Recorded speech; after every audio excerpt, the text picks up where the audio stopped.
Good afternoon, everyone. We're extremely glad to be back with you again. I have a feeling this is going to be yet another cathartic show for both of us because there's an awful lot going on. There's also, I'm not quite sure how to describe this, Fee, but there's a lot of pushback from a very weird position from people who are not necessarily understanding or making the connections that we're making and have been making for some time between the global policies of, let's say, the three powers in the world today, which are China, Russia, the US, and of course there are alliances that they're all forming at the moment, in my opinion. And I think our job is to really keep an eye on those connections rather than to disconnect discourse into kind of partition debate where only one subject is viable for a discussion, and we're kind of dissuaded from making the connections across the board, while in fact, particularly US policy is now redrawing the borders and boundaries across West Asia, Southeast Asia even, onwards, relating to the economic corridors, the trade corridors, the military routes, and so on. So I think it's incredibly important to actually be making those connections for people to understand that, for example, the recent summit was not only about Ukraine, and we can get into this in some depth. I know you've been looking at the actual conversations ongoing, the statements, but that it is related to Russian US policy in the Middle East also, or West Asia as we prefer to call it. Sophie, let's start with a look at what happened at the summit. Your opinion on whether a deal was made at the summit or was made before the summit was actually organized.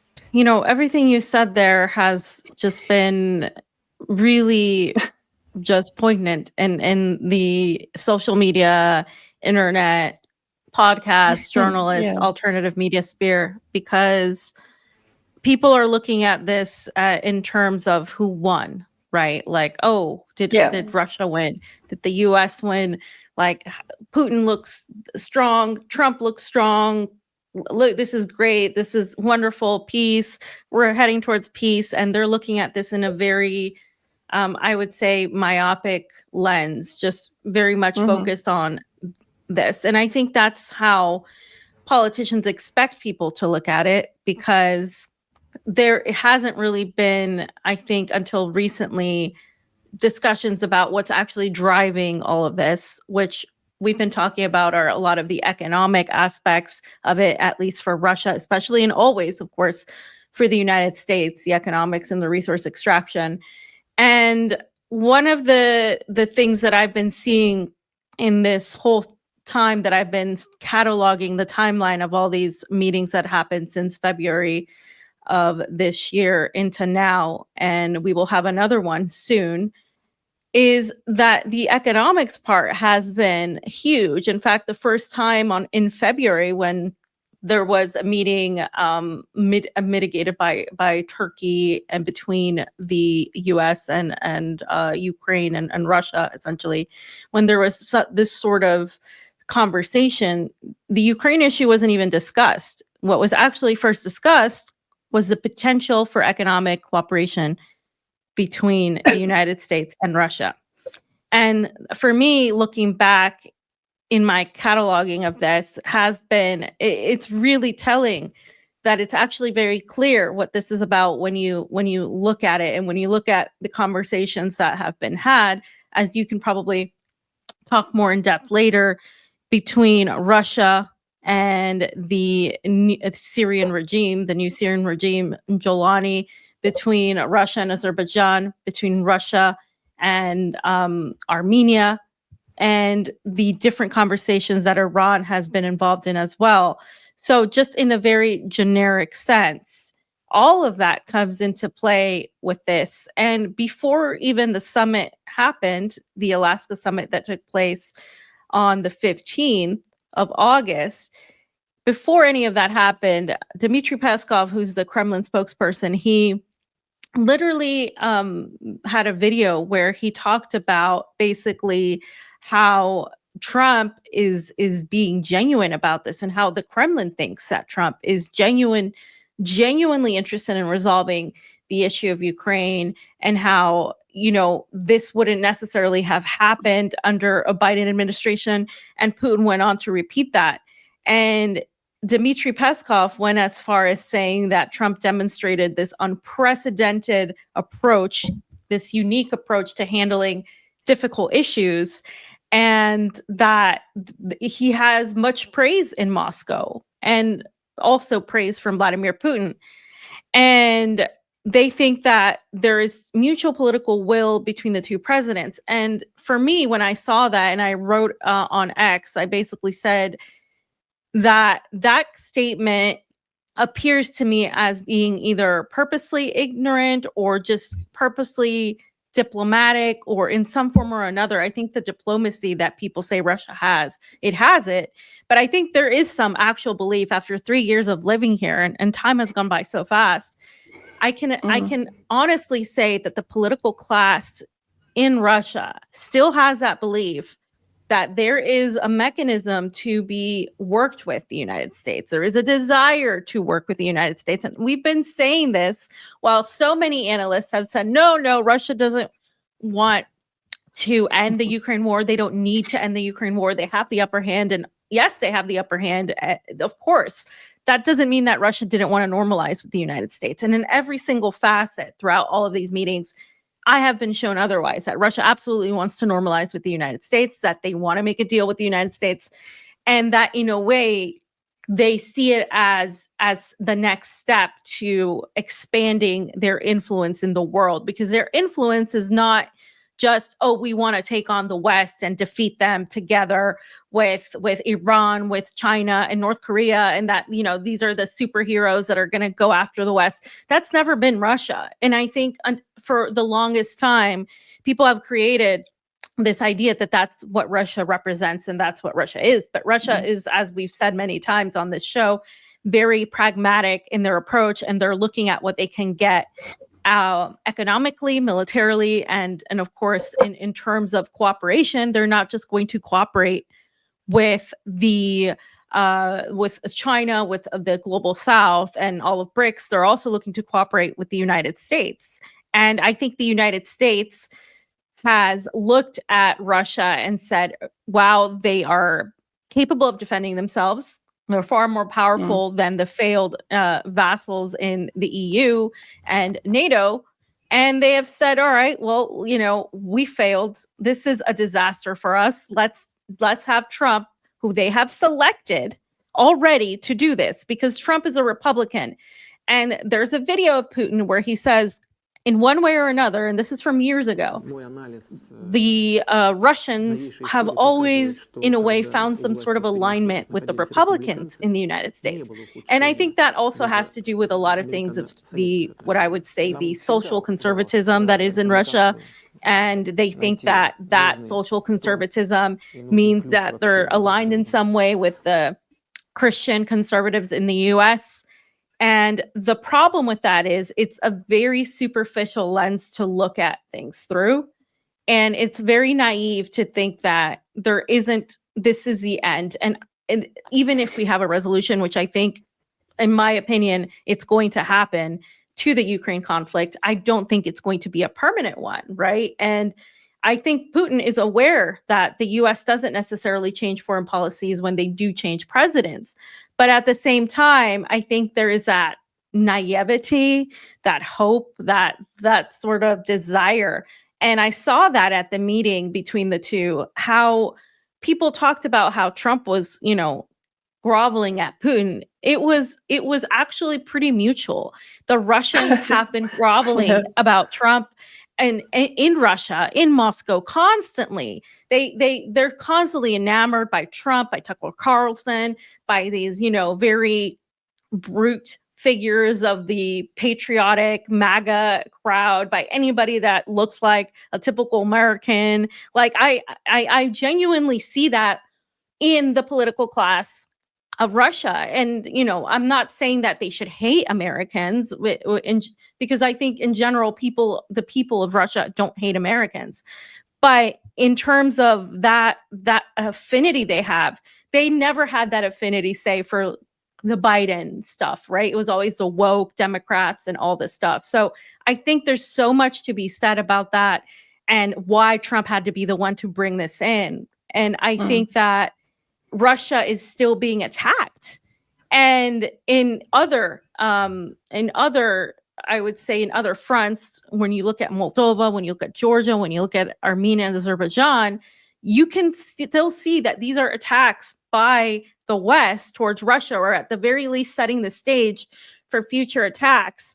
And so when I hear this from, not just from Dmitry Peskov, but later from Vladimir Putin, who outright said that this, you know, there wouldn't have been a war in Ukraine if Trump was president, which he can't really say that. How do you even say that? And how is that, how do you know that? I don't believe that. If they wanted a war, if the No, deep exactly. state, Depending on the timing. yeah, they would have done it, You know. right? It depends. Yeah. So I find that very just kind of I don't consider Putin dumb. I actually consider him quite intelligent. So either he's just saying that to praise Donald Trump, or he believes it. And I honestly have come to the conclusion that I think at some point they still believe that, right? And so that's just the beginning of that. And I haven't gone into what happened, but I just want to hear your thoughts on that as well. Yeah, it's kind of interesting that you say that it was almost a kind of a mutual reputation boost, right, for both of them, if you look at it realistically. And the timing, again, and I know people are going to go, oh, stop mixing the two subjects, because I'm getting this all the time, right? And I know that you are also. But if we look at the timing on the global stage, just as Israel is moving towards its final solution in Gaza, which will effectively mean the eradication of Palestine as an existing cause and people, right? So that's what we're facing in Gaza, let alone the hourly slaughter of teenagers, because, you know, the men in Gaza, most of them are below the age of 20. While they're struggling to get aid, they're getting shot. You know, like everyone watches this. It's live streamed across social media. But I also want people not to forget this, because what I'm seeing is the typical flip towards, oh, let's look at something that we can perceive to be positive and for which we can congratulate our leadership on achieving some kind of peace, which in my opinion, and I know that you agree with me, this entire deal has already been at least agreed on the outline before Trump was officially inaugurated, in my opinion, because I think it relates to, as again we've said many times, to the actual fall of Syria. I think Syria was part of the original deal on this, and that's why the Middle East is simply not being mentioned, right, by either leader in relation to the deal on Ukraine. And when people say that there's no connection to Ukraine, you can't really say that, because Ukraine was the cradle of Zionism. There are Takfiri militia fighting on the side of Ukraine that were recruited by Ukraine prior to the fall of Damascus in December 2024. We know that there were Ukrainian military experts in Syria in the northeast and the northwest for about a year prior to the fall of Damascus. So the two conflicts, and this is what I always said, even previously, we were blurring the lines between the two conflicts and the two protagonists, which are predominantly the US and Russia in this, right? Israel was welcoming Ukrainian Azov Brigade members to Israel for meetings with Netanyahu and members of Netanyahu's Knesset, okay? That's just a few of the elements which demonstrate to me that this entire global conflict is enmeshed. It's intertwined. You can't separate it. And therefore, any negotiation over Ukraine, in my opinion, is going to include Syria and West Asia, because that is the main arena for Zionist US expansionism right now. And as I said, the redrawing of borders, the control of resources, economic corridors, trade corridors, the isolation of Iran and perhaps even China. And that Russia, when you say, we know that Trump doesn't do win-win. We know that he always looks to do win-lose. And the US traditionally does win-lose. It doesn't do win-win, right? But Trump particularly, because he's a businessman. And that's what successful businessmen do. They don't look for a win-win partnership. They look for a win-lose partnership. And so ultimately, what I guess I'm looking at is further down the road, what is Russia going to potentially have to sacrifice? It's already under threat through the Zangezur corridor, which you mentioned, Armenia-Azerbaijan peace treaty, which potentially opens the door to US contractors entering the Zangezur corridor, which borders the northwest of Iran. But it also intersects the north-south trade corridor, which of course is the mainstay of the strategic partnership between Russia and Iran. And now, of course, Russia is scrambling to a degree to further relations with the Taliban in Afghanistan, probably in an effort to redirect the north-south trade corridor through Afghanistan to avoid Baku and Azerbaijan, because it understands that the Israeli-American influence there is growing stronger at the expense of Turkey, potentially in the long run, and we'll talk more about that, but also at the expense of Russia's traditional or historical influence over the South Caucasus. So there's a huge amount going on. Plus, of course, the Azerbaijan corridor or the Zangezur corridor is vital to the economic corridors that will traverse Syria. And that's very much what we're seeing now. Of course, Russia working with Israel to secure its interests, the same interests that it had under the Assad government, that it was in danger of losing to Turkey, basically, when Syria fell, with very much Turkish backing of HTS and the Syrian National Army, the Muslim Brotherhood factions now occupying the north of Syria. And so what has it done? It's basically been one of the first nations to normalize with the Kafiri regime, unelected regime in Damascus, and to deepen its collaboration with Israel, to protect its bases on the eastern coastal region of Syria, which gives it access to Africa. But also what we're now seeing, of course, is that it's reestablishing its military bases in the northeast. That can't happen without some agreement with the US. It's impossible, because the northeast is totally under the control of Washington and its proxies, which are the Kurdish Contra factions in the northeast. And of course, ISIS, that the US has been keeping in holding camps there in order to be able to release them or percolate them around the world. It's a Takfiri reservoir for them that they can redirect to whichever arena they want to destabilize next. So Russia reestablishing its bases in that area and moving heavy machinery, hardware, weapons back to Kamishli in that area is a signal to me that something else has been agreed on for Russia. And then add to this Russia's expansion potentially into the south, which again can only be done in agreement with Israel and with Washington, because we can't separate Zionist and Washington's agenda in the region, right?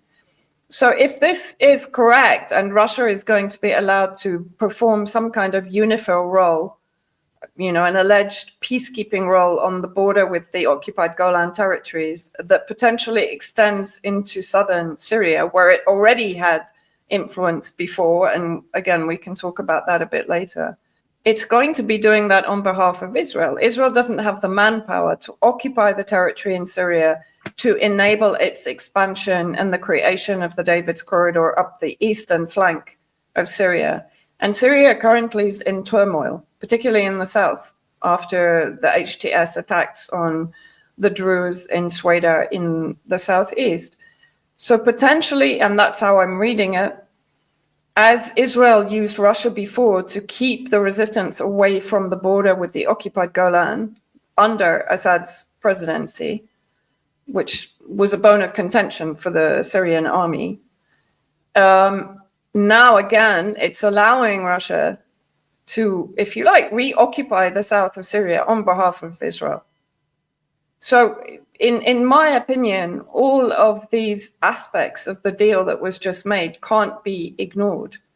And they should be assumed that whatever concessions Trump is giving, and at the moment, to be honest, we're seeing more benefits for Russia than we are for America. But anyone who has half a brain is going to know that that isn't going to be the case. So at some point, it's going to become extremely obvious the concessions that Putin has made. And I think I want you to talk to me a bit about this, because we were chatting just before we came on, that Putin, according to Witkoff, I think Steve Witkoff, has basically agreed to some kind of NATO Article 5 security agreement for Ukraine, which potentially means, if I understand it correctly, that there could be NATO forces in Ukraine back on the redrawn borders with what will be absorbed into Russia. Perhaps you can sort of talk a bit about that to clarify. Yeah, so I'm glad you mentioned the timing, because the timing of all of this is absolutely crucial. Because Donald Trump's popularity has already gone up a few points in the United States. Just before midterm elections next year as well. I mean, what is it? Exactly. 6 months before midterm, right? Yeah. And so, you know, it's everything is about timing. When you look at things, you have to look at that as well. So I'm glad you mentioned that. Now, in terms of how people are viewing this, you're right. I do think right now it looks like Russia came out as the quote unquote winner of this. They have the upper hand. They're trying. Trump has already told Zelensky that he's going to have to give in to the territories that are already a part of Russia, which of course Putin has said all along, right? It's like the Donetsk, the Donbass, the Lugansk, the Kherson, and there's also Zaporozhia and Crimea, which shouldn't have ever been in the thing in the first place. But and initially, what happened was that Zelensky had wanted a ceasefire, and that the only way he would approach any deal would be if Putin accepted a ceasefire. But a ceasefire, of course, meant that Ukraine and NATO could just replenish their stocks and continue. And Putin wasn't going to give in on that. So Zelensky has now said, okay, it's fine. We don't need a ceasefire. And the thing is, when you look at that, okay, Russia is clearly on the upper end of this entire deal. But as you said, later on, this is where people have to look at things, because who has been really talking about the Russia-Ukraine scene from the United States, who has been going to Moscow several times now? It has been Stephen Witkoff. And as you mentioned, Stephen Witkoff has also made other allegations about that. And I'm going to go into that. But I also want to talk about some of the other mechanisms that occurred during this whole meeting, just the main points, because Putin, again, was extremely complimentary of Donald Trump the entire time. They talked about the location of Alaska being symbolic because Alaska is so close to Russia, and people in the U.S. were like astounded that was the case. They were like, I didn't know that was the case. Yeah, we're really bad at geography in the U.S. 100%. We're terrible. They need to curve the map. Yeah. Well, if there's a flat Earth, then it wouldn't work. Exactly, and so, so Putin was pretty much saying, we're grateful. He later on went to visit the funeral of the Soviet soldiers, not the funeral, the cemetery where the Soviet soldiers were laid to rest there. And he basically just gave a lot of accolades. He talked for like 7 minutes. compared to Donald Trump's like 2 minutes, and they didn't give any answers to the press. This is why I'm with you, and I believe that there have been deals made for this. One, because the logistics of this all takes forever to come up with. You're not going to see this come out of nowhere. You're not going to see the pictures. Oh, I know. Let's go to Alaska. Well, and the photo shoots that they had together, the handshake, the smiles, the gifts, all of this, the menu, all of this stuff, like that doesn't just happen out of nowhere. That is preparation. That means that these conversations were what was going to happen on that day was already discussed prior, probably led, of course, by Stephen Witkoff, who's also dealing with the Middle East, right? So, in all of these meetings that have been happening in February, March, May, and in June, and now this month in August, the question hasn't just been about Ukraine or Russia. It has been also about the Middle East. Many times they've talked about Iran and the potential for Iran's nuclear program. And they've talked about all of the issues relating to Israel and West Asia. And why would they do that? People who tell us, oh, why are you mixing it? It's like, no, they were mixing it long before, because this is all connected. You're absolutely daft if you think it's not, right? And so Europe today, because yesterday, today kind of for us, but there was a meeting between Zelensky and NATO officials and Trump, and that's when Zelensky started groveling before Trump. All of Europe basically started complimenting Trump's foreign policy when, like 2 days ago, they were saying Trump was this and that. And you can tell that everybody got the same order. Everybody got the order to say, all right, this is a go. We're going to go with this one. Trump's going to resolve this.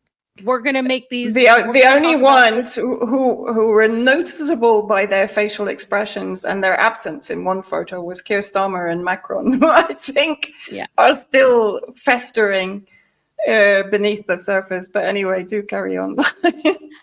I mean, that's true. But even Keir Starmer was even saying, well, we'll have to see, what happens. But it's a good step forward. I mean, they were all at one point or another saying this is a move forward. And the reason I think this is different than the previous meetings was because of the ruckus that was happening here, the disorganization, the chaos that was happening in Russia, because they were acting different. Everybody was talking about, oh my gosh, we're going, this is it. And the media was like hounding Trump and Putin even before they got there, but especially when they got there. So I could tell that this was a definitive change in, like, a definitive moving along towards action. Not just oh, we're gonna have these conversations via Turkey. No, we're actually moving towards this, right? But Trump is always like, no, it's not finalized until Zelensky comes in. But Zelensky has already said, all right, we'd be willing to not have a ceasefire.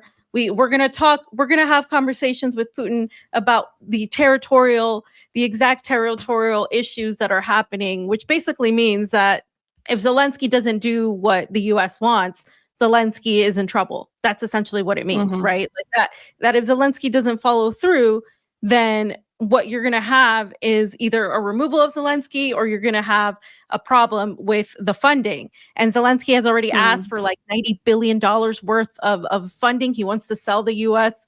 these weapons back, and he wants, this and that. And Trump has said, well, this is going to work out. We're going to figure this out. We're going to talk about this. And then as soon as the meeting with Zelensky was done, and actually even before it was done, Trump interrupted the meeting and had a conversation with Putin that was about 40 minutes long. So he spoke to Putin on the phone. So there's constant communication. But the thing is, Zelensky, we know, is a puppet. We know Zelensky is essentially just going to do what he's asked, or he's gone. And it's very clear, because nothing made that more clear than when Trump met with Putin. And it wasn't Zelensky Putin right away, because if you have two, this is a war, right? And you have two warring individual, you're going to have Zelensky meet with Putin. But if Zelensky's a puppet, of course you're gonna skip over him and talk to the person that you're negotiating with. Yeah, exactly. And I think you're absolutely right about what this entails, because we'll talk about it in a minute, but it has to do a lot with the economics of it in West Asia, with the land grabs, with the resources, and the Arctic as well. And with the entire time we have been getting told this, but people aren't listening, by both parties, they're interested in economic cooperation. And people can't get their head wrapped around that the U.S. and Russia are interested in economically cooperating with each other, when they paint it as, oh, they're evil, they're enemies against each other, and Russia's just going to take on the U.S. and fight them to the death, and it's going to be the resistance with Russia against the West. And it's like, well, clearly not, if they're economically cooperating and they're telling you they are. So if Russia is willing to economically cooperate with the United States, then it's no problem for them to cooperate with Israel. They're already doing it. So what Vanessa and I have been saying all along is basically proven right by everything that's been happening. And the last thing I want to say before I bring it back to you is, you mentioned the Stephen Witkoff mentioning this. Now, it hasn't been confirmed by Putin or by Russia, but he says that Putin is going to let the US and Europe offer a NATO-style protection for Ukraine. Lavrov has said that there's absolutely no way that Ukraine will be allowed to be a part of NATO. Now, that's very specific. Ukraine cannot be a part of NATO, but according to Witkoff, at the summit, Vladimir Putin said that they could offer Ukraine a security guarantee that resembled NATO's collective defense mandate as part of an eventual deal to end the 3.5-year war in Ukraine. And so this is what Witkoff said. He said that the United States could offer Article 5-like protection, which is one of the real reasons why Ukraine wants to be in NATO. So technically, Ukraine wouldn't be in NATO, but they could be offered an Article 5-like protection. And he said it was the first time the Russians said that. And I agree. I haven't heard the Russians ever say that. So in my opinion, the only reason the Russians ever say that is if they got security guarantees, not just that Ukraine wouldn't be a part of NATO, but that Ukraine wouldn't be allowed to touch Russia's assets that are, because in the part of Donbass, in the area that Russia has conquered, there is very rich soil, black soil. There's mineral deposits also.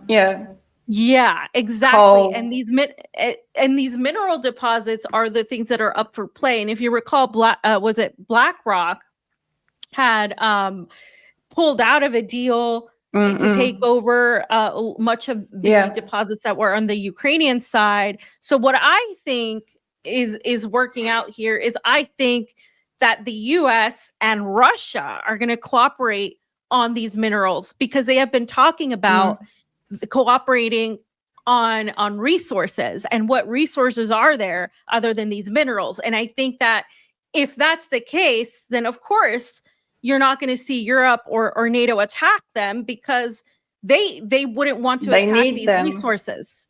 Exactly. And I think that's part of it. Go ahead. But there's also, this is also about isolating China.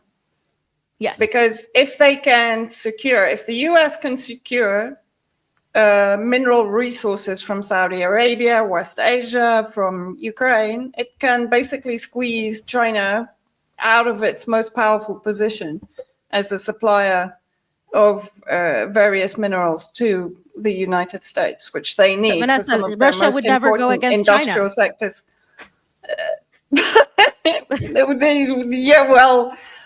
Neither of us have adhered to this kind of ideology, because in my opinion, and your opinion, I know, we're not looking at ideological countries here. We're looking at very hard-nosed, business-led, whether you're going to call it capitalist, whatever label you want to put on it. Ultimately, what they're interested in is their own expansion. You've only got to look at how China is expanding throughout the world through constructive imperialism, and people are going to scream and throw their hands up about that. But effectively it is. It's constructive expansion as opposed to destructive imperialism, which is the US. You know, even the British were a little bit more on the constructive side than the US is. The US basically just destroys everything and then picks it clean of whatever it needs, right? That's its history. And so that's one thing, right? And then I was just kind of thinking, because what is going on in Syria, people have to understand that Syria is the land bridge for all of these economic corridors, right? Whether it's Syria through northern Lebanon, Cyprus to Europe. And that is where we're currently seeing the US and Russia and Israel collaborating on taking control, partitioning Syria, squeezing out Turkey. This is very important. They don't want Turkey involved in this, and Russia is essential for this part of the agenda, right? And this is also of benefit to Europe, because basically what's going to happen, the gas from Azerbaijan, the oil from Azerbaijan, Baku, it's not only going to go to Israel. Even if it goes to Israel, if Israel completes the India Middle East economic corridor, it's still going to be going to Europe through El Arish, right? If it comes from the Syrian and Lebanese eastern coastal waters, the gas there that has not been exploited at all right now. In Homs, in central Syria, there's massive reservoirs of hydrocarbons, so gas and oil. So all of this is going to end up in Europe at way lower prices than when they were just buying it from Russia. So Europe benefits from an economic perspective also in this way, between any kind of collaboration between Israel, Russia, and the United States. So in my opinion, that also can't be ignored. Yeah. And for me, what's you know, what is super important is this diminishing of Turkey's role, because Turkey, look at it, it's basically pissed everyone off. It pissed Europe off because it's constantly demanding to be allowed into Europe, and it's blackmailing Europe with the refugees from Syria. It's done that for years to receive billions in EU funding, right? It's stabbed Russia in the back to some degree in Syria. Syria was a huge trap for Turkey, because it understood that ultimately what would happen is that Syria would be united under some kind of neo-Ottoman franchise. And Turkey with Qatar would be given access or be given approval to create the pipelines that originally effectively began the regime change war back in, well, the whole project began in 2000, in 2009. Assad finally turned it down in favor of Iran and Russia. So it's effectively about the isolation of Israel's enemies, not necessarily now, but now and in the future, because Turkey is considered a de facto ally of Israel, but Israel is not allowing Turkey to expand in any way into Syria. It's bombing every time Turkey tries to go any further than the north and Aleppo. Israel's bombing it. Okay, so that's very clear. And Russia is an instrument for Israel to also work on preventing the Turkish expansion. But another really important thing, and this is something, and I'm still really working on the whole subject of Russia's role in Syria prior to the fall, but Gazprom has massive controlling interests, either through subsidiaries or directly in Syria, of all of the oil and gas reserves, because I think it was 2013, they had full rights over the exploration of the gas on the Levant coast of Syria. Then I think it was 2017, they were given all the oil and gas rights in Syria. This is something that actually I hadn't realized the extent to which it had all basically been given to Russia, right? So what is Russia doing now, in my opinion? It's ensuring it secures the interests that it thinks it was owed from the Assad era. And I think this was definitely part of the discussion in Moscow, although it's not, of course, been made public. They're claiming that Russia basically said, stop asking for President Assad to come back. This isn't going to happen. They asked for security for their bases on the coast, which they already have, to be honest. Like a couple of other points that they'd already made. So there was nothing spectacular in what they said. But almost immediately, if you remember, Shaibani went to Sudan. He didn't go immediately to Baku to meet with Israel. He went to Sudan. Well, we know that Russia has interests in Sudan, right? So I think now, between Turkey not wanting to get involved with the rearmament of HTS because it knows that is going to bring it into conflict with Jolani. And Jolani has even said in an interview months ago that it makes sense for him to go to Russia for rearming. Trump has even pushed this fact, right? And Russia will equally be contained by Israel in not supplying air defense, in not providing air support, not doing anything basically to rock the boat with Israel, but potentially rearm Jolani's Takfiri factions to the extent where they can maintain a conflict against the resistance axis in Iraq and Lebanon, enough to prevent them from coming to the aid of Iran should there be a larger escalation against Iran, which many American strategy institutes are talking about, like the Quincy Institute. I think I sent it to you. Trittaparsi was talking about this, and actually he was talking about the midterm elections, because he said there's a very narrow window for Israel to, if you like, finish their war with Iran, in their opinion. So that's why they're working so hard on the resistance in Iraq and Lebanon, and we can come on to that. But that it has to be done before next April. So there's a very narrow window of opportunity for Israel to ramp up the aggression against Iran. And that's why we're seeing everything accelerated. That's why I'm not surprised by this summit, because the deal on Ukraine is absolutely intrinsic to the deal in West Asia, the isolation of Iran in preparation for the future war. I mean, people are making a big deal about the S-400 that has recently undergone tests in Isfahan in Iran,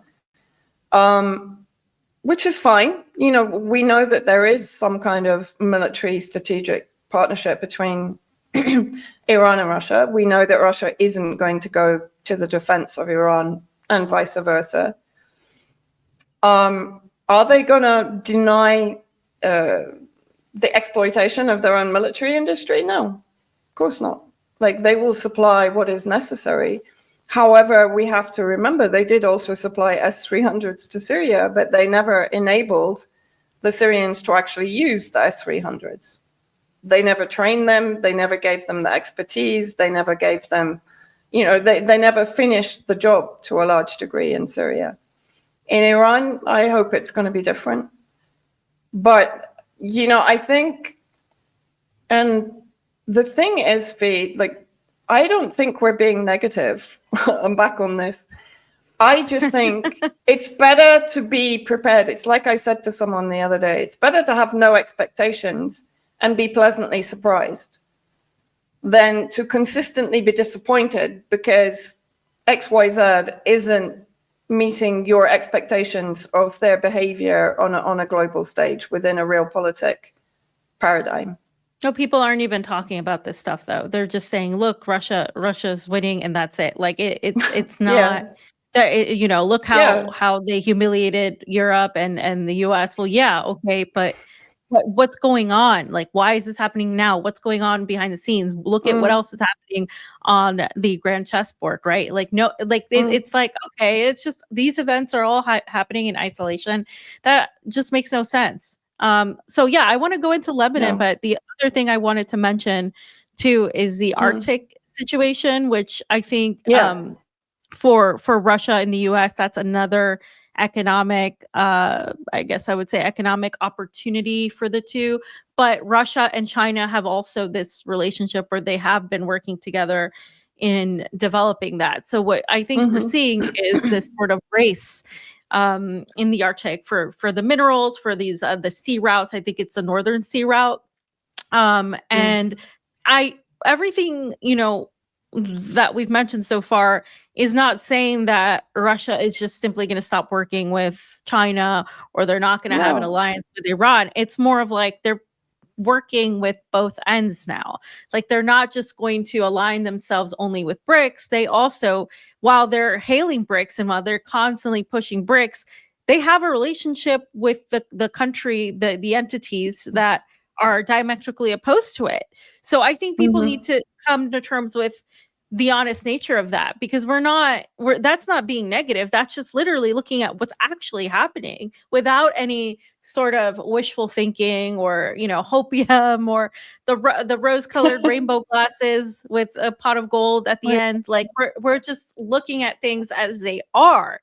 Because if it were up to me, sure, Russia, Iran, China, whatever, they could take over, take on the West and defeat the evil Israeli Zionist access, and everything would be amazing. But that's not what's happening. And a lot of people on YouTube right now and doing so-called journalism or so-called analysis, especially the people that the Russian political class go to for this type of analysis, literally just focus on, look at Russia's military might, look at this and that, and that's all fine for Russia, but they're not talking about the meaty stuff that's actually the reason for all of this, right? And so Russia has a lot of military appeal in the Arctic for the US to really work with. It's like 40 vessels. They boast like several mounds of military equipment.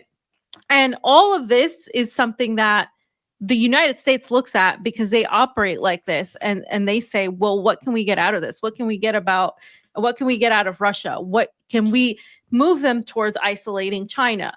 And I think that is like what the US is essentially looking to do. And, people are so confident that Russia won't move away from China. But when you look at history, they weren't always that close. And when you look at how Russia operates with Iran, for example, they are a supposed ally to Iran while simultaneously stepping aside or facilitating the attacks on the resistance to a degree. And Iran is the resistance. So why would you think that China and Russia are just going to be safe? Well, you can look at it. Okay, China is a powerful player in this game. And Russia also considers Iran a powerful player, as you've said many times. And that's the difference with Syria, where Syria was looked on as a lost cause in a way, and at least a former government, an impediment to the expansion of the interests. And when you look at Iran and when you look at China, there's still potential there to work with. But then we also have to look at the fact that Iran is also in a position where there is also an internal fight there as well. And so I think there's so many vulnerabilities that can occur, especially not just before the midterms, but especially under the Trump administration, which is why we're seeing the focus of the Trump administration be to attack the axis of resistance, to attack any sort of pro-Palestinian nature or aspect or sentiment in the US, and distract from that by positioning Trump as a true diplomat, an artful player that can bring peace into the world. And he has claimed that he's ended 6 wars. And I ask people, can you please name the 6 wars that he has ended? Because this is just complete and total BS. And, it's insane. But that's the whole point. Yeah, I know. Position them as this, this peacemaker. And Russia is pushing that line. They're pushing him as this diplomat that's genuine, that cares and wants to make, America a brotherly country with Russia. I'm sorry, but that dream of America and Russia, the America as it exists, the deep state, Washington, we're talking about the psychopathic intelligence, military intelligence apparatus. They don't want these people are not an ally. They will never be an ally. And if Russia hasn't learned that, I think it's kind of we're repeating this time and time again. You can look back at Gorbachev and see how pretty much that pretty much led to the hard downfall of everything that I guess the Soviets had accomplished in terms of the country's economy, and it led to basically the entire dismantling of and the poverty that many people just say, oh, that was the whole Soviet Union. But it was the coming together with these very corrupt factions that led to that. And if Russia is going to eventually have to allow that, or if we're going to see the merging of American businesses in Moscow, how safe is it going to be if they're seeking to emulate, to replace Europe? Because that's what it seems like to me, that in a way Russia has come up and Europe has gone down, and the US is looking at it as a more attractive partner, and Europe is obviously I mean, they're not gonna. They're just. They don't have the military might or the economic ability at the moment. And in spite of the fact that if things are manipulated enough, they can get it back, as you said. So yeah, I find all of this extremely telling to how things are positioning, as we talked about, right? There's like this desire to normalize. And I think that in this timeline, we're seeing that appeal of normalizing. And people are going to say, well, isn't this ultimately good then? Because we're not seeing nuclear war. And of course, in that stance, yes, okay, it's great that we're not all dead because we have a nuclear war going on between the U.S. and Russia. But my point is, was that ever This going was to never happen? going to happen. Yeah, exactly. I was just going to say this was such a degree of ridiculous alarmism, whether it was on social media or on YouTube or whatever. It was just insane for a period of time. I mean, there was just, and for me, it was so absolutely freaking obvious that it was never going to happen. And meanwhile, of course, again, we're deflecting from the one psychopathic entity in the world today that is capable of actually dropping a nuclear bomb on any one of its perceived enemies in West Asia and beyond, right? So, no, for me, this was always ridiculous. And if it's going to be sold as this, I'm just going to be literally pointing at someone and laughing, because that's just a ridiculous argument. It carries absolutely no weight for me at all. And it never did, to be honest. Not when you're dealing with such a sort of pragmatic enemy as Russia. It was never going to happen. And it was very obvious that there was just a lot of kind of rhetoric going backwards and forwards. And in a sense, they were creating this narrative to put pressure on one another from public opinion to actually come to the negotiation table. And I think, as we've said, this happened long before Trump's inauguration. It potentially happened even before his election, which was a done deal in the US as far as anyone was concerned, really, if we're speaking frankly about this. But while you're talking there, what springs to mind, really, because I've been watching all of the hideous, grotesque theater with Thomas Barrack, who of course was known for corruption even during the first Trump administration. He was lobbying in the UAE for funding for Trump's campaign, and then once Trump was elected, basically he was lobbying Trump to do deals with the UAE. So he's a typical economic hitman, double dealer, who's going to line his pockets from whatever deal is done in West Asia over the next few months anyway. And Syria is a prime example of that. Exactly as in Iraq before with Paul Bremer, when basically there were billions pouring in post-2003 alleged reconstruction into shell companies, front companies, American, facades of companies. And those billions were disappearing. Where? Into the pockets of the captured elite in Iraq, and into the pockets of the so-called negotiators and the people who created the kind of sectarian nightmare that Iraq became after 2003. And it's exactly what we're seeing now in Syria. So while Jolani is massacring, burning people alive in Sueda, you have Tom Barrack basically attending these grotesque ceremonies with and I did an investigation of this. All of them are the majority of them are shell companies. Like there's one company that I think closed down and then reopened in July this year, but it's now achieved a 2.5 billion contract. Yeah, okay. But, you know, so all of this is going on while Jolani's Takfiri forces are basically massacring Syrians right under Tom Barrack's nose. But it doesn't matter to them. And the thing is that when you even look at the projects, it's like putting in I can't remember, I think it was a 25-kilometer metro in Damascus, which was a plan that had already failed multiple times over the last 100 years, right, or 50 years. And building Damascus Towers. So in other words, kind of Dubaifying Syria. Now, in my opinion, and this is pure speculation, I haven't read any statements to this effect because they're very unlikely to be any.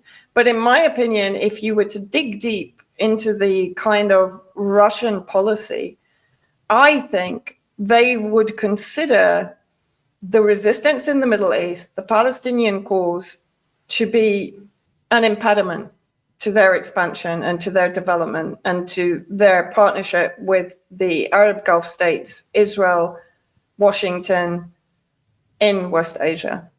Honestly speaking, just as Mohammed bin Salman was very open in 2024, and he said, I don't really care about the Palestinian cause, but my population do care about it, so I have to at least look as if I'm doing something about it. And what is he doing?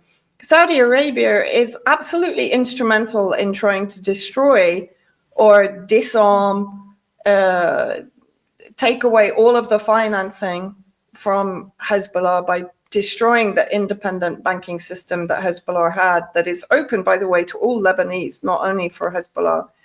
And it's a system that does not rely on usury or making interest on the loans. As I've explained before, people bring their gold, they deposit their gold, they receive a loan to the value of the gold. And when they've paid off the loan, they can take as long as they like. They can come and retrieve the gold. It's still there, right? So they pay no interest on this loan at all. And now what's happening through Saudi pressure in Lebanon, the Lebanese banks, most of which, of course, are European banks, franchises in Lebanon, are banning any dealing with the Hezbollah, Al-Qard, Al-Hassan systems and all the various other systems. So they're actually depriving a huge section of Lebanese society of financing in the midst of a need to reconstruct after Israel decimated the south of Lebanon in the last war. And of course, it's still bombing on a daily basis, not only in the south, in the north, in Bekaa, in the eastern sector. And what Barak is doing, of course, and this is on behalf of Trump, so when people talk about peacemaking, he's given until the end of the month for the government to basically disarm Hezbollah, so to seize all the weapons, both heavy and light weapons, from the south, from all of the resistant factions. And it's the army that must conduct this. Bear in mind that 55% of the Lebanese army is Shia, so they're already aligned with the resistance anyway. So this is actually about not only disintegrating the resistance, but also disintegrating the military, because there's potential for the military to have internal divisions over this also, and to turn in on one another. But ultimately, what do they want? They just want a completely toothless security force in Lebanon that is only capable of maintaining civil society security and is not capable of defending the country. And that's effectively what Israel wants everywhere. But what this policy actually means is Israel wants Lebanese to die for Israel, because ultimately, if it pushes Lebanon towards a civil war, people are going to die. That's the bottom line. And people effectively are going to be fighting for Israel on among those parties that are aligned with Israel and Washington, because they perceive, if we get rid of the resistance, everything's going to be great. And Israel will be here and we'll have all the subsidies, and IMF will give us all the money we need, and we'll have water. And no, you won't. No, you won't, because Israel, when has a peace deal with Israel ever been successful for the people in the countries concerned? Syria, Palestine, Egypt, Jordan, Saudi Arabia, UAE. Is it long-term going to be beneficial for those countries? Of course not. Because Israeli expansion isn't going to care about whether those people are with them or not. And then, of course, they're engineering the Takfiri threat from Jolani on the eastern and northern borders of Lebanon. So there is a build-up on the eastern border near Homs of Jolani's foreign mercenary forces and artillery, tanks, and so on. So, Lebanon is being squeezed dry, basically. However, when I'm speaking to people, who are talking, let's say, from a resistance perspective, of course, what they say is, to a degree, this is an indication of Israel's weakness because it didn't achieve anything during the war with Hezbollah. It couldn't enter 1 meter of Lebanese territory. It couldn't disarm. It can't. It's not capable of disarming Hezbollah. It's not capable of disarming Hamas. Almost 2 years into the war in Gaza, or the genocide in Gaza, Hamas still have weapons and they're still doing damage to the Zionist forces. And it would be the same situation with Hezbollah, which is why they're trying to manufacture the state turning on its own people. There was a poll done recently in Lebanon. Huge percentage, I think between 73 and 74%, want to retain the services of Hezbollah in face of a threat from Syria, from the Takfiris in Syria, because they know that the Lebanese army isn't capable of holding Jolani and his orcs. Orcs is the one word that does actually apply to them when you look at them. Holding them back, especially if there's a dual attack from the south from Israel and from the north and east from the Takfiris. The army can't cope.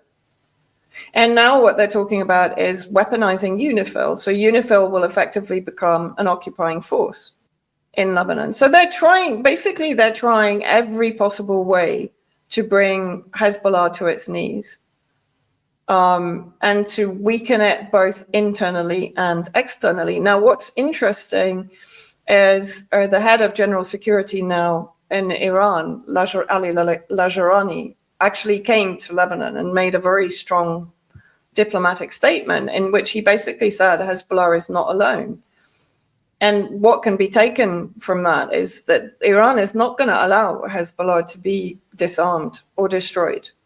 So to what, in a sense, that's a counterbalance to Saudi Arabia that is pushing no reconstruction without disarmament, no investment without disarmament. They're holding the financial sword over the heads of the Lebanese government.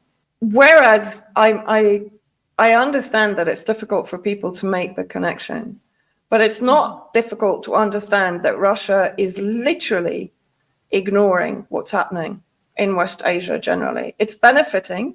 In other words, it's speaking to those that it needs to speak to in order to further its own ambitions. But it's ignoring what's happening in Gaza. It's ignoring what's happening in Lebanon. Because the impact is not only going to be on the resistance, it's going to be on all the tens of thousands of people in the south and those that support the resistance also throughout Lebanon. And all other communities if the Takfiris enter, because they're not going to differentiate between the Maronites and the Amal, and they're going to kill all of them, basically, right? So this is noticeably absent from discussions between Putin and Trump. And that's my point. Yeah. And on to that point, I just want to say today, I shared this tweet that we talked about from Mads Gilbert saying, I'm watching, as many of you are, the live broadcast from the White House with the European leaders and Zelensky flattering and groveling before Trump, because that's literally what was happening. But worst of all, this group of all white power, he quotes, figures keeps repeating the same mantra: we have to stop killing and save the children in Ukraine. Yet not a single mention of Gaza or the killings happening there. We are witnessing in front of the camera what Europe's colonial leaders are willing to unite around just a few hours' notice, while they effortlessly allow 2.2 million brown people to be starved and slaughtered in Gaza, is shocking. sickening, hypocritical. And as Macron said to Trump, you can count on us. So I want to talk about that for a second in relation to the what's happening in West Asia and Lebanon, because everything that's been thrown out about Trump is how wonderful this is, how great this is, and especially from a lot of the commentators that are usually on these programs, these big podcasters. This is great, this is what we need. America and Russia will be united, everything will be good. And so somehow, the Palestinian issue, that what's happening in Gaza doesn't get brought up. But not only that, Donald Trump's wife, the first lady, Melania, has talked about children and helping children and rescuing children. And a lot of people from the Ukrainian or Russian end have jumped on and said, hey, they've appealed to Melania and said, hey, we need to stop the killing of the children that are getting killed in this Russia-Ukraine war. And while that's true, it absolutely is happening. Innocent children and innocent people in general are killed in a war. Yeah. When we talk about Gaza, it's not like a war, like a normal war. We're talking about a Holocaust. We're talking about a genocide. We're talking about how this has been going on, yes, for 2 years almost now. And it's not about a competition, but it is about the fact that the numbers, the disparity in numbers, and also the fact that people are kind of responding and saying, but that has nothing to do with this. You need to admit this is a great step for peace. You need to, yes, there's children being killed in Gaza, but right now we're focused on what's going on in Russia, Ukraine. But it's like, you just go back to the fact that when there was mounds of Ukrainian refugees being allowed into the United States, and there were so many comments about how people were welcoming and just, opening their arms for them wide open. And it wasn't just a Republican or a Democrat thing. It was both across the board. There was an openness to all of this.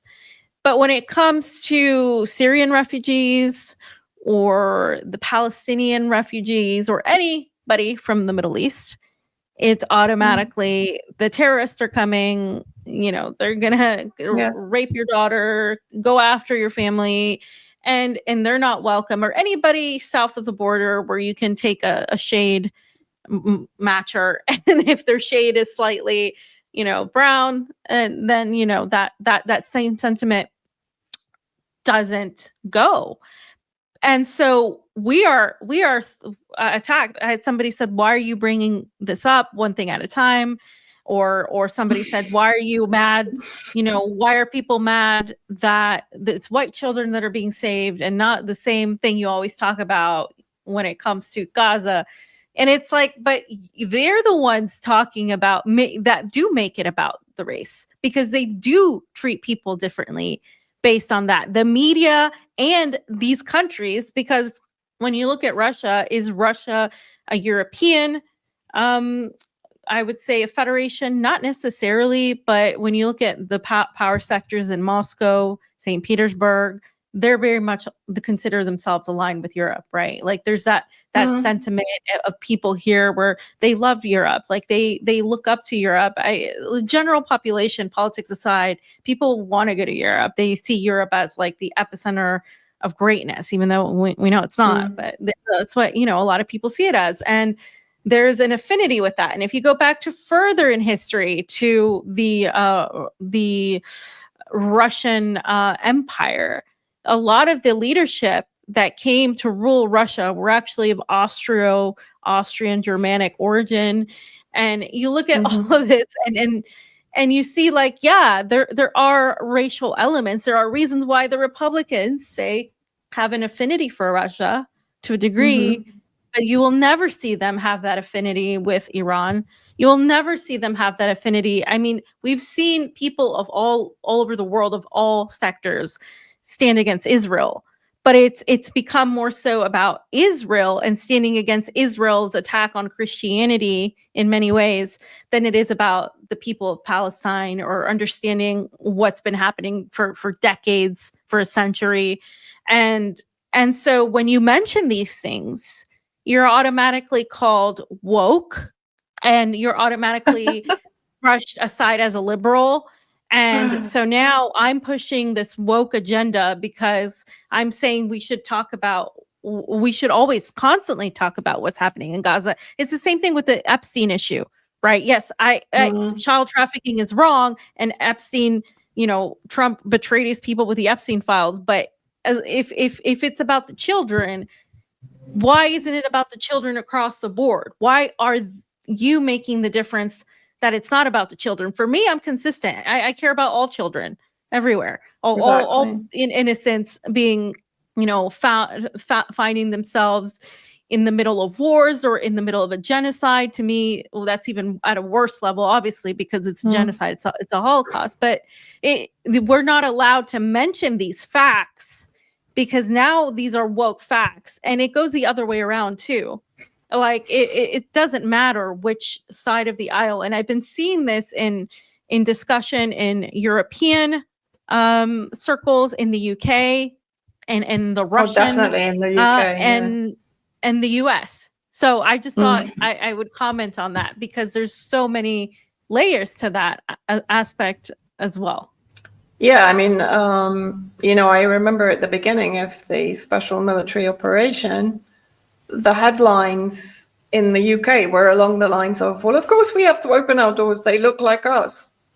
It was literally, I mean, I don't think I'm exaggerating that for the first 6 months. It was very much, they look like us, so we have to, let's bring them in. We'll make room for them in our own homes. And that's after, 14 years of regime change war led by the British and the Americans on behalf of Israel against Syria, which generated tens of thousands of refugees that are still fleeing now, because now the Jolani regime that they put in power, which is effectively Al-Qaeda, is conducting massacres of ethnic minorities in Syria. The latest, of course, being against the Druze. And, I do actually want to make this point, because whether it's woke or not, I don't even think I fully understand these kind of terms, because for me, it's just about it's about humanity. It's like, it's irrelevant what color they are or where they're from. And very recently, I was actually, I went to meet with Venezuelan Druze refugees from Syria, so who had witnessed all of the massacres in the south. And the embassy here had actually managed eventually to get them out. It was a very long story, and Israel was very much involved in not allowing them to leave Syria because, of course, they don't want the stories getting out of what Jolani is doing to them. And two, they need the Druze there to basically stay in the area that they want to have control and protection of, against the Takfiri ravages. So for Israel, it was very important. They were not allowed to leave Damascus. So it has been an adventure, really, not in a good way, to get them out. In the end, they came out by buses from Damascus into Lebanon. But when we're talking about peace, who still has military inside Syria? Trump. Who is responsible for the control of Jolani? Trump and his allies. But this is forgotten. So now he's the peacemaker. And yet in Syria, the atrocities being committed by the Takfiris, I was told by one lady, and I'm sorry, it's a horrific story, that they were bringing huge vats of boiling water and they were killing the babies in the boiling water in front of the families. And this isn't new, by the way. This was done by the Takfiris back in 2013 in Latakia and Bluta, the villages in the Latakia mountains, when Nusra Front and the so-called Free Syrian Army attacked. Very similar atrocities were carried out across Syria. So this is nothing new. But this is forgotten about. Those children don't count. The babies in Gaza don't count. The babies in Lebanon don't count. Because they never counted. Literally, they never counted. The babies that are starving in Africa, all of these children that have been dying for centuries at the hands of empire, whether it's the US, the UK, the EU, Turkey, the Ottoman Empire, or Zionism since 1917. And it's not going to stop. This is my point. Peace in Ukraine isn't going to stop the killing of the children, in my opinion. It's not going to stop the trafficking of the children, because we're not dealing with the root cause. Exactly. Why are you celebrating children who may stop having bombs fall on their head? Well, it just means the bomb dial pivots to another area in the world where children are going to be receiving the bombs. Until all children are free from this kind of extermination, mutilation, oppression, starvation, deprivation, perversion, we don't have time to celebrate. That's my point. There shouldn't be one child on this planet that is witnessing what children in Gaza are witnessing on a daily basis or suffering on a daily basis. That's the world we should be looking for. It doesn't matter who it is or which country it is. That's the world we should be working for, surely. And that's the world we should expect world governments to be working towards. Yeah, but they're not. That's the thing. They're not. Of course not. That's the point. But we don't hold them to account. We partition our compassion. Yeah. Yeah, we sectionalize it. We compartmentalize it. It's not a consistent compassion, right? It's hindered upon certain factors. And yeah, I mean, this is very much how the United States thinks when they talk about America first. It's but they can't even do that. That's the thing. That's the hypocrisy of it all. They can't even protect their own citizens. I mean, I think there was recently a story about the Israeli politician that had been raping people. I mean, Israel does this all the time. And again, I don't think it's a matter of being a liberal or being a conservative. I think it's a matter of looking at the facts and looking at what's happening, really what's happening, and just stating that. I think people get so sucked into both of these camps, of trying to be anti-woke or woke, or which basically means, it used to mean awake. It used to mean, but then it got pretty much, it got captured by the liberals to mean cosmetic, superficial identity politics that wasn't backed by any economic or empire education of sorts. And so then, the right just took that and said, all of that's bad. It's the same thing, like, for example, if we were to talk about sexism or, the things we deal with by being women. Oh, you're absolutely woke. That doesn't exist. So it's that whole thing where there's just two sides, and any deviation of that, people don't want to hear it. And that's a problem that we face when we try to go on this show and basically break that apart and talk about, no, actually, that the reality is a little bit more in between.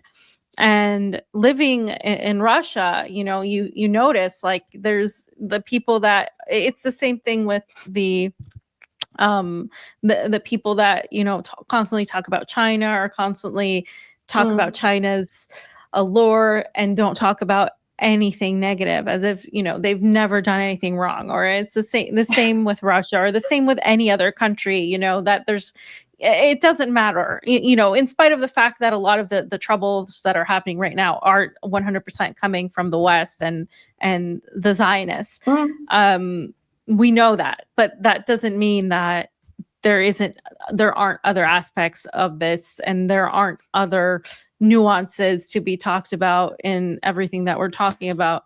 So, yeah. But I think it's fine when you talk about, like, the majority of the problems, yes, are coming from the West, and particularly from the Zionist movement. But I think it's absolutely correct to highlight the collusion of allegedly non-aligned countries with the Zionist entity, because we're not just talking about Israel, we're talking about the entire Zionist movement, right?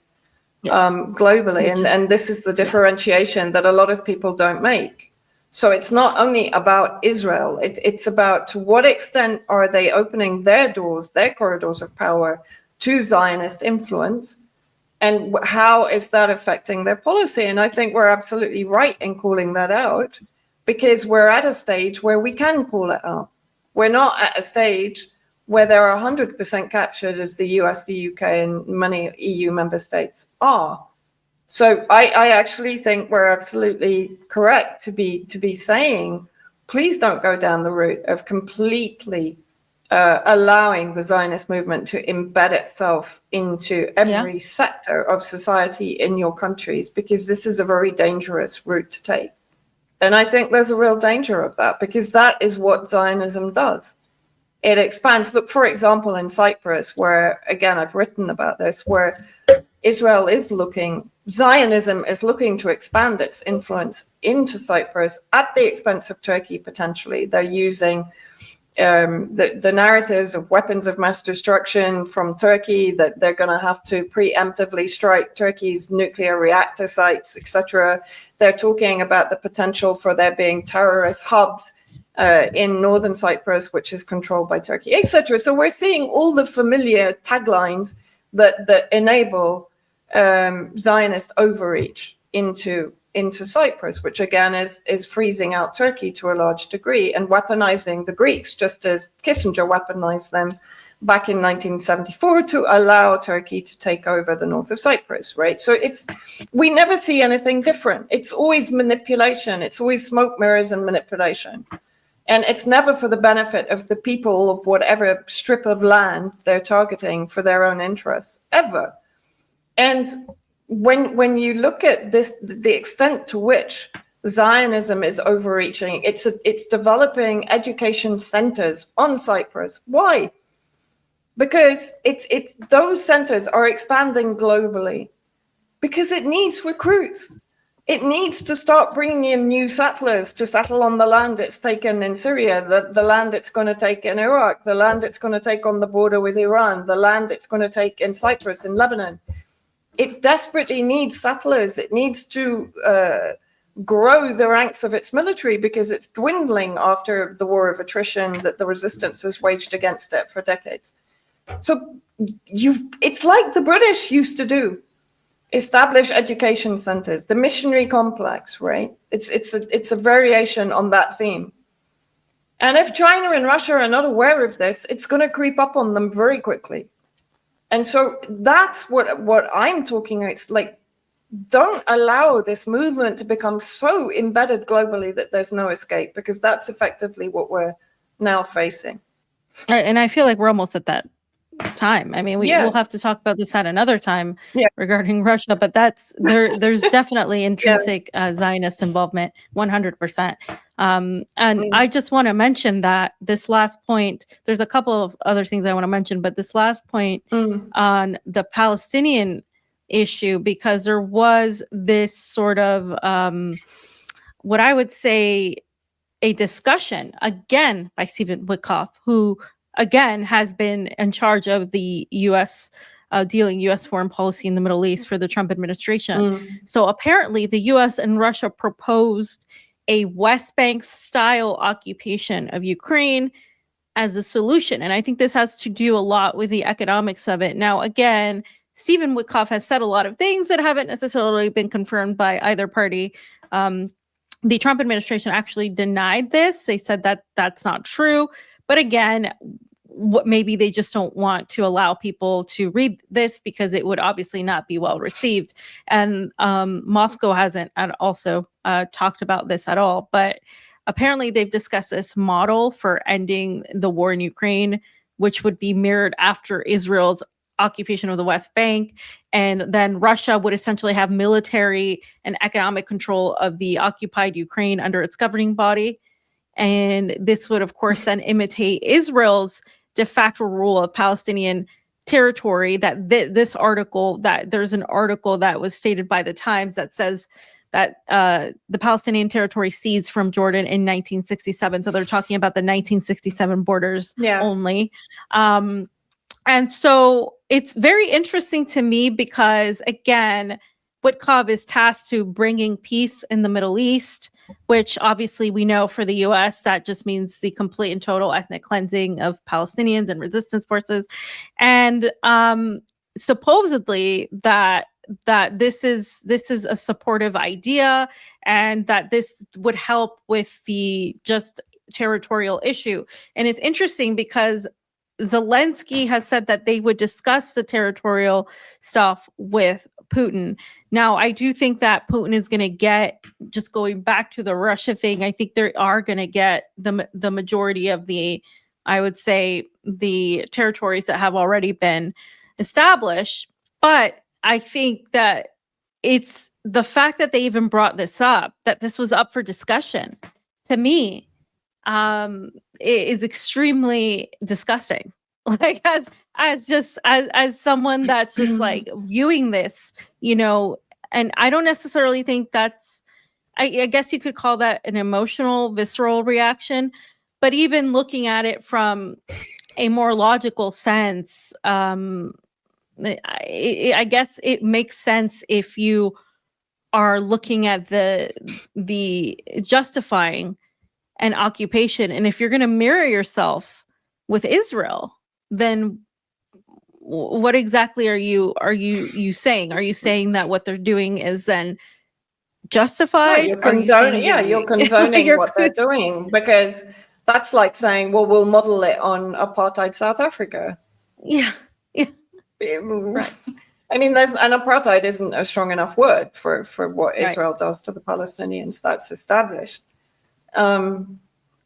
But yeah, I mean, effectively, when you think about West Bank, that's what you think about. You think about an apartheid state with a marginalized indigenous population that is watching its territory stolen from underneath its feet, right? So is that what that means, basically? And has no one asked that question? This is kind of, this is very odd. Yeah, why would it be up for discussion? It could just be the positioning Exactly. and the wording of Witkoff, which obviously for him it's like a normal thing to say outright, because they see no problem with what's happening there, right? So he could just be saying that this is what it would be like, and we don't necessarily know that Russia agrees with this or not. Like, we don't even know if this is actually what he said is actually valid.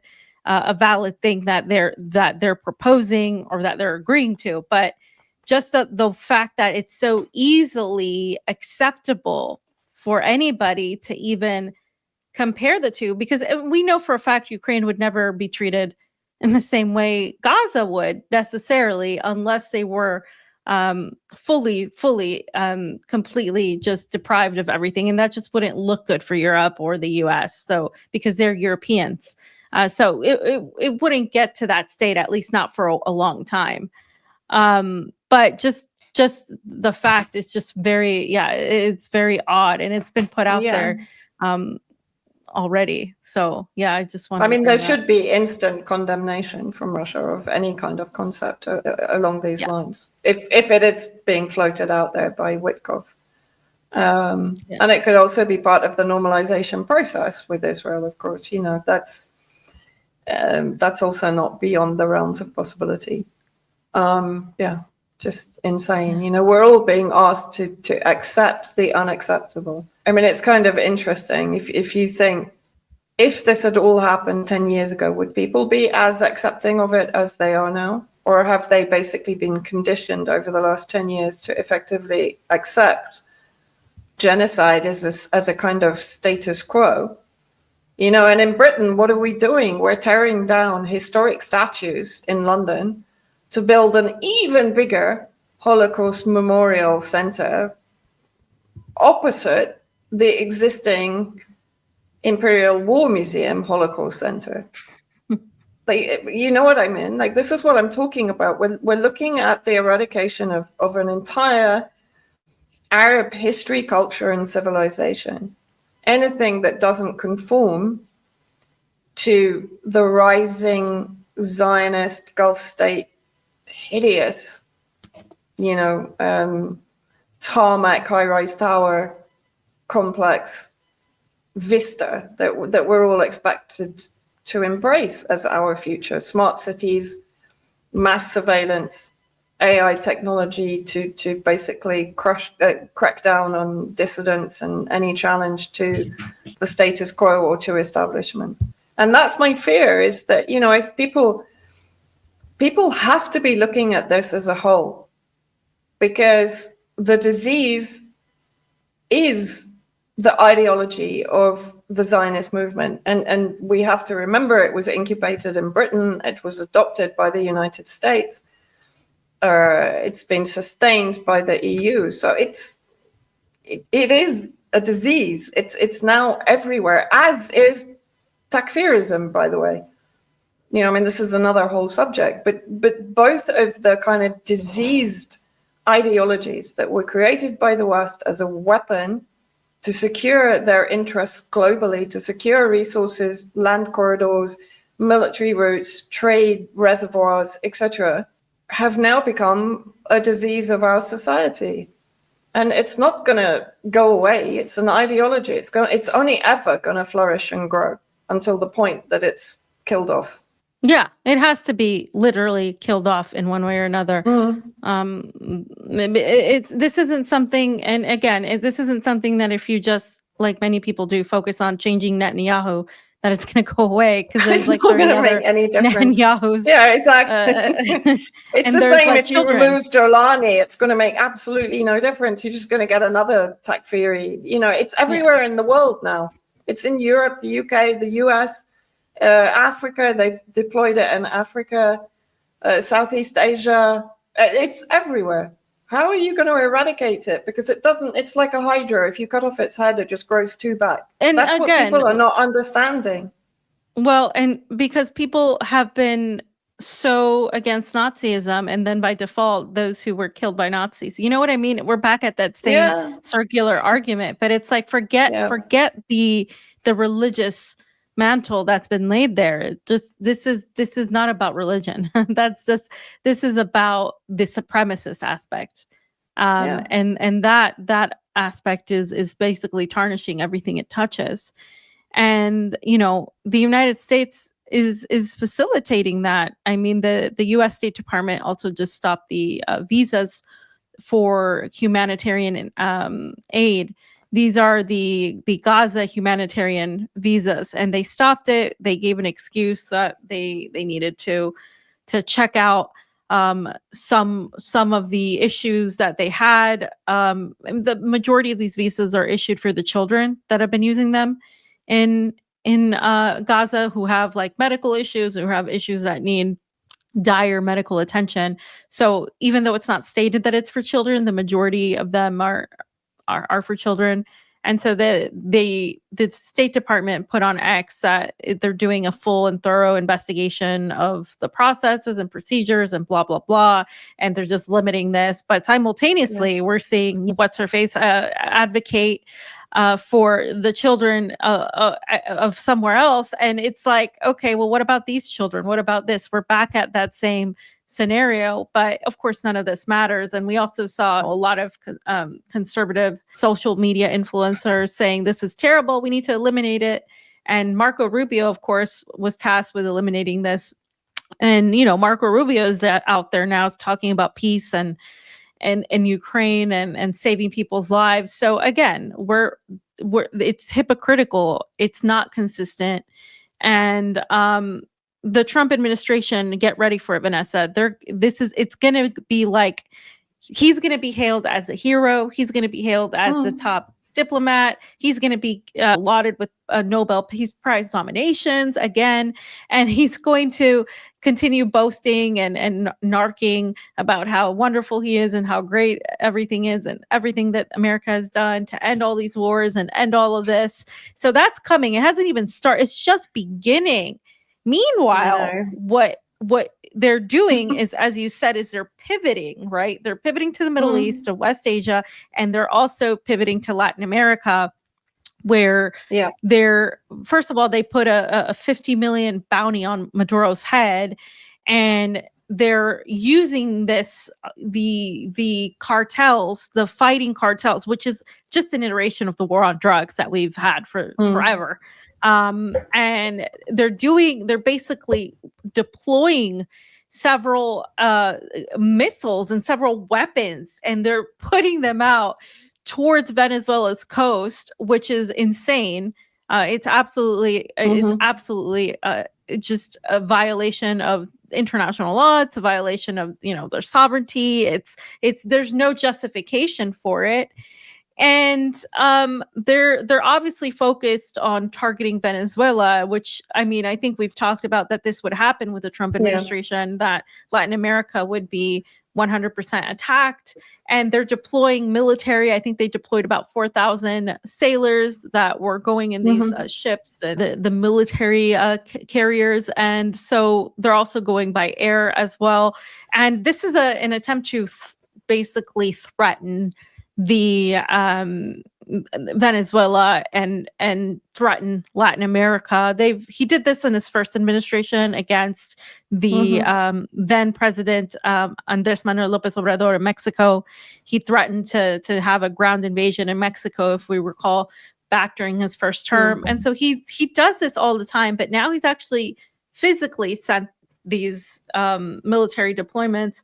And the thing is, for me, this is just the beginning, because there's so much going on in Latin America, so many changes going on. And you have, for example, the same thing that's happening in West Asia with the corridors.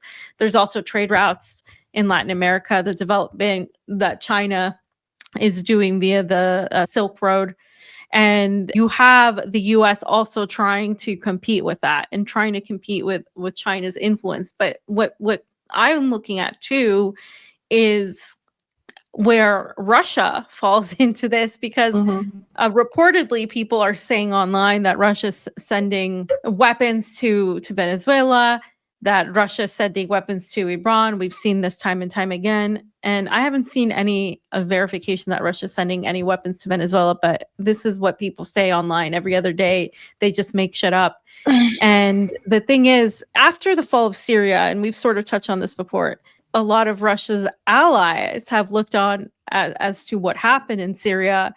And when you have Russia making deals with the Trump administration, however deep they might go, and then you have the Trump administration simultaneously then attacking Russia's supposed allies, and Russia's not getting involved, and China is likely not going to get involved. They might more than Russia, but I don't think so either.